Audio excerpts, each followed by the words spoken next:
Hi friends, welcome back to my channel Banking Tutor Telugu. In this video, we're gonna discuss about how to increase score in English. So English subject అనేది చాలా crucial role play చేస్తుంది banking ఎగ్జామ్స్లో. It can be in prelims or it can be in mains as well. ప్రిలిమ్స్కి వచ్చేసరికి English score అనేది మనకి it helps us to clear the cut off. So sectional cut off ఉంటే మనం మంచిగా score చేస్తే సెక్షనల్ కట్ ఆఫ్ క్లియర్ అయిపోతుంది, అది ఎనీవేస్ చేయాలి. But at the end English marks మనకి ఎక్కువగా దేంట్లో హెల్ప్ చేస్తుంది అంటే ఓవరాల్ స్కోర్ ఇంక్రీజ్ చేయడంలో హెల్ప్ చేస్తుంది. ఎక్కడైనా రీజనింగ్లో కానీ మ్యాథ్స్లో కానీ కొంచెం డిఫికల్టీ లెవెల్ వచ్చినా కానీ ఇంగ్లీష్ మనల్ని చాలా బాగా సేవ్ చేస్తుంది ఆ సిచ్యువేషన్లో కూడా. ఇంకా మెయిన్స్లో తీసుకుంటే మనకు తెలిసినట్టుగానే రీజనింగ్ మ్యాథ్స్ అనేవి ఆన్ టఫర్ సైడ్ వస్తుంది. కానీ ఇంగ్లీష్ అంత డిఫికల్ట్గా ఎవ్వరు మోడరేట్ లెవెల్స్లో ఉంటుంది. కొంచెం మనం బేసిక్ రూల్స్ కానీ మన ఒక కామన్ యూసేజ్ ప్యాటర్న్స్ ఇంగ్లీష్లో జనరల్గా వాడతాం కదా, అవన్నీ కొంచెం మనం తెలివిగా యూజ్ చేసుకోగలిగితే ఇంగ్లీష్లో we can score very good marks. Even నా స్కోర్ కార్డ్స్ కూడా నేను షేర్ చేస్తున్నాను ప్రీవియస్ వీడియోస్లో. నాకు ఇంగ్లీష్లో కూడా మంచి స్కోర్ రావడం అనేది ఒక పెద్ద రోల్ ప్లే చేసింది to help me clear my RRB PO and clerk as well. So let's get in to the topic. So ఈ వీడియోలో స్పెసిఫిక్ ఫర్ ప్రీ డిస్కస్ చేస్తాను. కమింగ్ వీడియోస్లో మెయిన్స్ గురించి మాట్లాడదాం. But for now SBI clerk prelims మనకి దగ్గరగా ఉంది కాబట్టి మనం ప్రిలిమ్స్ గురించి ఫోకస్ చేద్దాం ఈ వీడియోలో. సో ప్రిలిమ్స్ గురించి మాట్లాడితే మీ ఎగ్జామ్ ప్రిపరేషన్ ప్యాటర్న్ కానీ మీ ఎగ్జామ్ అటెంప్టింగ్ ప్యాటర్న్ కానీ ఈ ప్రాసెస్లో ఉండాలి. Reading and grammar.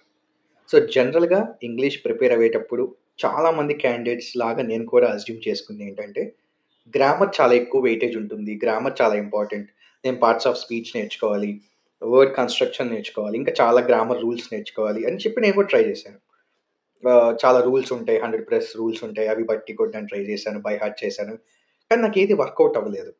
కానీ వన్స్ నేను ఒక మాక్ అటెంప్ట్ చేశాక నాకు అర్థమైంది ఏంటంటే ఎగ్జామినర్ మన దగ్గర గ్రామర్ కాదు ఎక్స్పెక్ట్ చేస్తుంది. Do we have basic understanding of the language or not?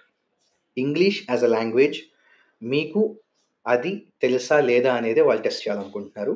And that is done through reading mostly in the examination. Grammar కూడా ఉంటుంది, కానీ కంపారిటివ్ వెయిటేజ్ అబ్జర్వ్ చేస్తే రీడింగ్కే ఎక్కువ ప్రిఫరెన్స్ ఉంటుంది. So what is reading? Reading అంటే ఏంటి? Reading అనే ఎగ్జామ్లో ఏం టాపిక్ ఉంటుంది. But what is reading actually అంటే 2 టైప్స్ ఆఫ్ రీడింగ్ ఉంటుంది.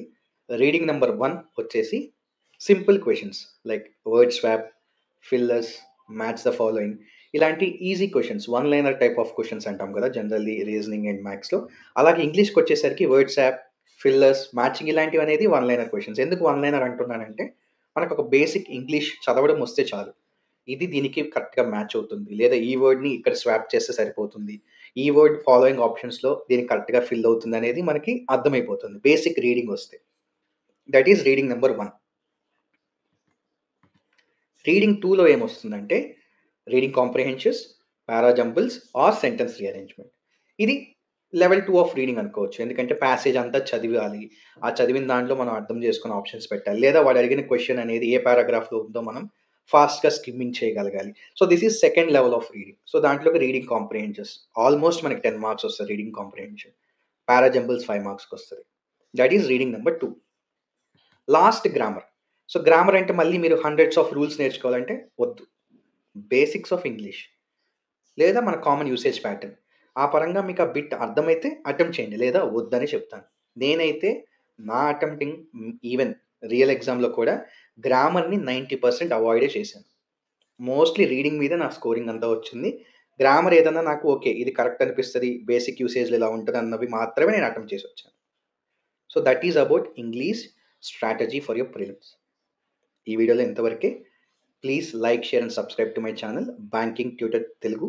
We'll meet in another video. All the best friends. Thank you for watching.